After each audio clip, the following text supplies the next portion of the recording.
Aqua సాగులో ఒక సునామీలాగా వచ్చిన వెన్నామి రొయ్యల పెంపకంలో రైతులు తొలినాళ్లలో అధిక దిగుబడులనే సాధించారు. అయితే రాను రాను వీటి పెంపకం కొన్ని ఒడిదుడుకులను ఎదుర్కోవలసి వస్తోంది.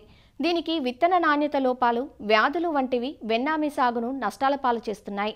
టైగర్ రొయ్యతో పోలిస్తే వెన్నామి రొయ్యలు కొంచెం సున్నిత జీవులు.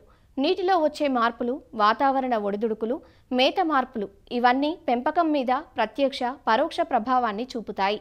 ఈ సవాళ్లను అధిగమిస్తూ వెన్నామి రొయ్యల పెంపకంలో అధిక దిగుబడులు సాధించాలంటే ఆది నుంచి పెంపకంలో కొన్ని రకాల యాజమాన్య చర్యలు చేపట్టాల్సి ఉంటుంది.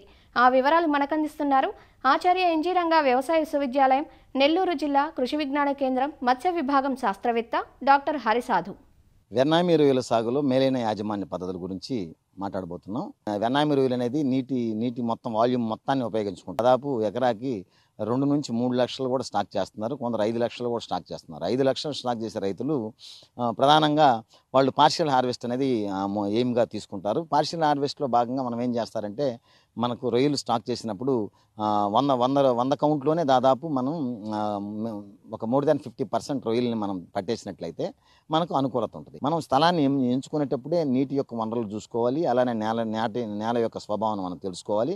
వీటన్ని తెలుసుకుంటే గత పాస్ట్ హిస్టరీలో అక్కడ ఉండేటటువంటి ఫ్లడ్స్ని కానివ్వండి, నీటిలో ఉండేటటువంటి అనుకూలతలు, ప్రతికూలతలు, అక్కడ లోకల్ సోషియో ఎకనామికల్ ప్రాబ్లమ్స్ వీటన్నిటిని కూడా స్టడీ చేసి మనం సైట్ని ఎన్నుకోవాలి. ఈ పాండ్ కన్స్ట్రక్షన్లో చాలా ముఖ్యమైనటువంటి మెలకువలు తీసుకోవాలి. పాండ్ కన్స్ట్రక్షన్లో ఖచ్చితంగా మనం విధిగా దీర్ఘచతురస్రాకారంలో చెరువులు నిర్మించుకోవాలి. అలా దీర్ఘచతురస్రాకారం నిర్మించుకున్నప్పుడు మనకు గాలిలో ఉండే ఆక్సిజన్ బాగా నీటికి కరిగే అవకాశం ఉంది కనుక మనకు అది చెరువుకి ఆక్సిజన్ని అందించడంలో చాలా కీలకమైన పాత్ర వహిస్తుంది కనుక రైతులు విధిగా నిర్మించుకునేటప్పుడు దీర్ఘచతురస్రాకారం నిర్మించుకోవాలి. వీటితో పాటు వెన్నామి రొయ్యలు ప్రధానంగా రైతులు ఈ బయోసెక్యూరిటీ మెజర్స్ అనేది చాలా ముఖ్యంగా పాటించాలి.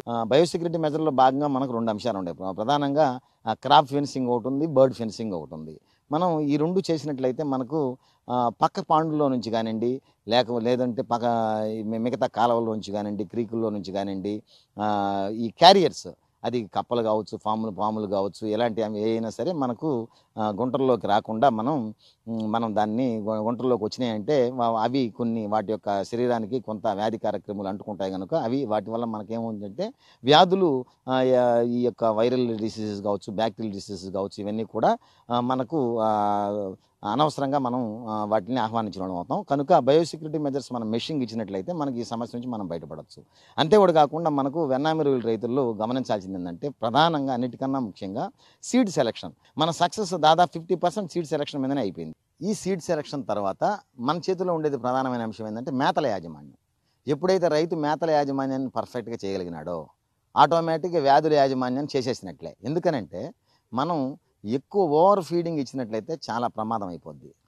మేఘాలు ఉండేటప్పుడు కానివ్వండి, వానలు ఉండేటప్పుడు కానివ్వండి, ఉష్ణోగ్రత తగ్గినప్పుడు కానివ్వండి, మౌల్టింగ్ అయ్యేటప్పుడు కానివ్వండి, దాదాపు 40 నుంచి 50% కూడా మేత తక్కువ తీసుకుంటుంది. అంటే 10 కిలోలు పోయే చెరువులో అది కేవలం 6 కిలోలు మేత పోద్ది అనమాట. అప్పుడు ఏంది ఇంత తక్కువ అయిపోయింది అనుకోండి, 10 కిలోలు మనం వేసేసామంటే అది వృధా అయిపోయేసి, వృధా అవడం కాక, డబ్బులు వృధా అవడం కాక, పంట ఖర్చు పెరగడం కాక అదేమవుతుందంటే అడుగు భాగానికి వెళ్ళిందంటే మనకు ఈ విషవాయువులను ఏర్పరిచి నీటి నాణ్యత ప్రమాణాలు దెబ్బతినడం, మనకు రొయ్యలకి మోర్టాలిటీస్ రావడం, జబ్బులు రావడం, నిరోధక శక్తి తగ్గిపోవడం, ఇవన్నీ మనం గమనించాం. మేతల యాజమాన్యంలో విధిగా రైతులు ఎకరాకి కనీసం 2 చెక్టర్లు పెట్టుకోవాలి.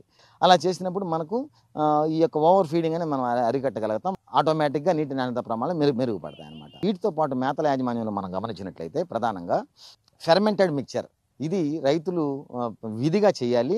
ఈ ఫెర్మెంటెడ్ మిక్చర్ మనం రొయ్యలు వేసే ముందు నుంచి మన రొయ్యలు రేపు స్టాక్ చేస్తామంటే కూడా ఒక రోజు లేదా 2 రోజుల ముందు కూడా మనం ఫెర్మెంటెడ్ మిక్చర్ వేసుకోవచ్చు. ఇది ఎలా చేయాలంటే, ఒక ఎకరాకి ఒక 15 కిలోలు బెల్లం, ఒక 15 కిలోలు బియ్యం లేదా నూకల పిండి, అలానే ఒక 10 కిలోలు వేరుశెనగ చెక్క, 10 కిలోలు నూనె తీయకుండా ఉండేటువంటి తవుడు, అంటే పచ్చి తవుడు, రా రైస్ దాన్ని తీసుకోవాలి. దాంతోపాటు 1 కిలో ఈస్ట్ తీసుకోవాలి. తర్వాత ఒక 10 నుంచి 15 కిలోలు చీర అనేది తీసుకోవాలి.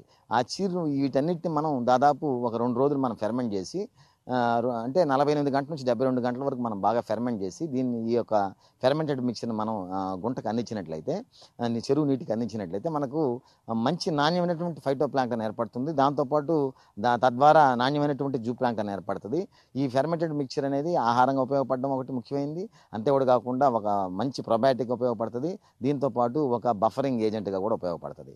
కనుక రైతులు ఈ ఫెర్మెంటెడ్ మిక్చర్ని విధిగా వాడండి. వారానికి మీరు 2 రోజులు కూడా వాడుకోవచ్చు, తప్పులేదు. అయితే ఫెర్మెంటెడ్ మిక్చర్ వేసినప్పుడు 2 పూటలు మేత వేయకూడదు.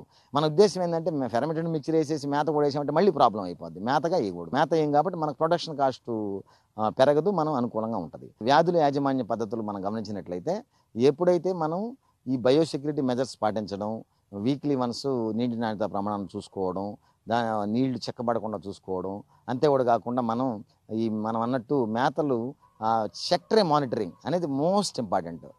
మేతని ఒక పూట ఎక్కువ ఉంటుంది, ఒక పూట తక్కువ పోద్ది. దాన్ని మనం గమనించుకుంటూ ఎప్పుడు 3 పూటలు ఒకే విధంగా వేయకూడదు మేత. దాన్ని గమనించుకుంటూ మనం రైతులు చూసుకున్నట్లయితే ఖచ్చితంగా వెన్నామి రొయ్యల్లో కూడా రైతులు ముందుకు పోయే అవకాశం ఉంది.